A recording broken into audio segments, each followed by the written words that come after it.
understand. Human life. But I got your question. You don't just at the low. I think what I can do is to the people introduce an element that has been missing in the discourse your money is in my hand, on the comparative management of Ghana's economy over the years.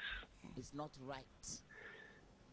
If you observe, there is a discernible pattern that has characterized successive governments managed by the Dankwa-Busia political orientation. It starts with Busia, went through Kufuor, and has ended up with Akufo-Addo. That pattern is borrow as much as you can, squander the money you have borrowed, declare bankruptcy, and when you get accepted as a bankrupt, you sue for debt relief. Busia did that between 1969 and 1970, and it was the basis of his quarrel with his finance minister, J.H. Mensah. Kufuor did that with the declaration of HIPIC from 2003 to 2008. And the advantages gained by HIPIC were misused. The question we used to ask is, Nasikanoai? Akufo-Addo has done even worse. All this show that there is a clear pattern of incompetent management of Ghana's economy anytime the NPP comes to power. People have given undeserved accolades to Kufuor's management of the economy. We do know that the benefits of HIPIC was not only in the HIPIC relief, which amounted to well over 8 billion, but also in the debt cancellation which the regime achieved or was given to the regime between the period 2006 to 2007. And yet, by the time Kufuor was leaving office, our foreign debt has climbed up to its previous level again. The debt cancellation was 66% of our debt, which stood at 6.3 billion in 2006. 66% brought our debt, foreign debt, to about 2 billion. By the time Kufuor was leaving, that debt has climbed up to 8 billion again. Incredibly enough, all the so-called social intervention programs launched by Kufuor were funded by foreign donors.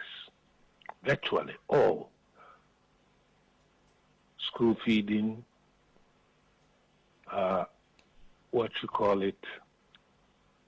maternal care, were all funded by donor support. Enter Akufo-Addo. The same policy of borrow, squander, declare bankruptcy, get debt relief has been pursued as the sine qua non of the management of Ghana's economy. What the finance minister said is nothing but self-glorification and self-denial of the actual facts on the ground, that they are simply incompetent. Their whole knowledge of financial management of the Ghanaian economy is to borrow, squander, get into debt, and then sue for bankruptcy and debt relief. Pattern, follow, one after the other. K.T. Hammons This brings me to Katie Amon's attempt. And I see the relevance here in terms of the MPP's ideology of property owning democracy, development in freedom, and new capitalism. Here you are, you have declared ideologically, that you are a center-right party committed to promotion of private capital as the engine of growth. Every word that springs from your mouth like confetti in rhetorics indicate that you are the ones who are championing Ghana's development through freedom. Freedom for the private enterprise to thrive. And yet, you are full of ideational contradictions. You are full of policy contradictions. It's like a farmer who eats his eggs and expects his chicken population to grow.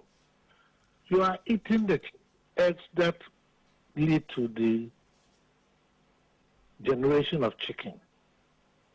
Here you are, you go to Parliament to seek tax forgiveness for private industries, selected private industries. And yet, you impose taxes on existing manufacturers with the effect that you kill their capacity to produce. What kind of capitalism is that? If you cannot play the capitalist game, don't play it. What business do you have to impose price restrictions?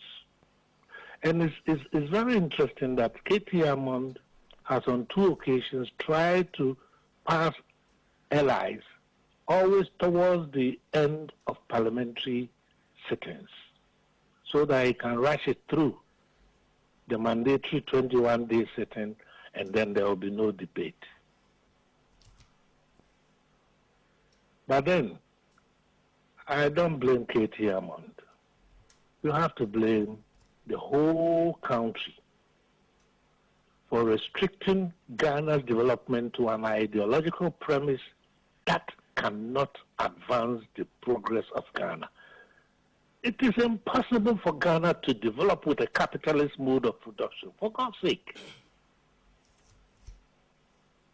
What is happening is that we are performing peripheral capitalist functions in a world dominated by core capitalist countries who sees your only ticket to participate as your possession of raw materials and natural resources which they feel they have a right to exploit. They know that you have a high fertility and high population growth, and therefore they cannot allow you to control your natural resources because your poverty is a function of their richness. They are rich because you are poor. If they allow you to exploit your natural resources, it means you'll be depriving them of their means of welfare in their metropolitan counties. That is the essence of it. And we have to realize that capitalism is by nature organically exploitative. Capitalism do not conspire to come and exploit you. You are exploited because you are exploitable. You are vulnerable. That is the essence of it. Capitalists do not conspire to exploit you, but the conspiracy element comes when their interests are threatened. In the 60s, when the group of 84 or so was formed at the UN, leading to the establishment of UNCTAD, the trend was confiscation of foreign properties and nationalization.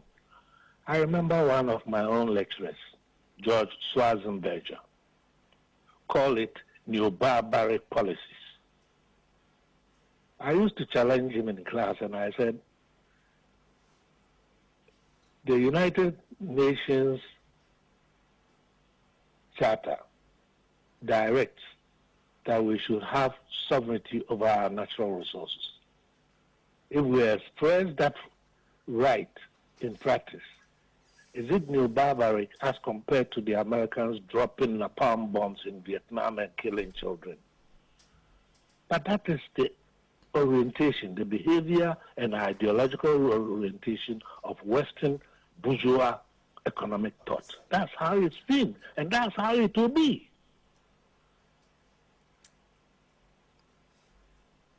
So I'm not surprised that currently the MPP is jubilating because they have a relief from a partial relief from the very mess that they have created over the past 8 years.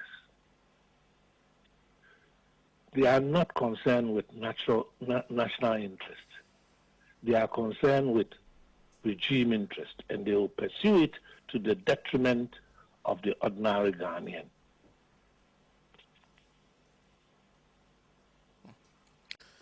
That's a historical record. Look, thank you very much. But before you go, do you have some comments on the Kenyan issue? Well, Kenya. You remember President Marcos of the Philippines? He was also removed by people's power. Not by military, but people's power. There comes a point in the governance of every country where the underprivileged realize that they have no hope in the politicians, and they will rebel. We hope that we do not have a mass revolution on our hands, but for one is forearmed.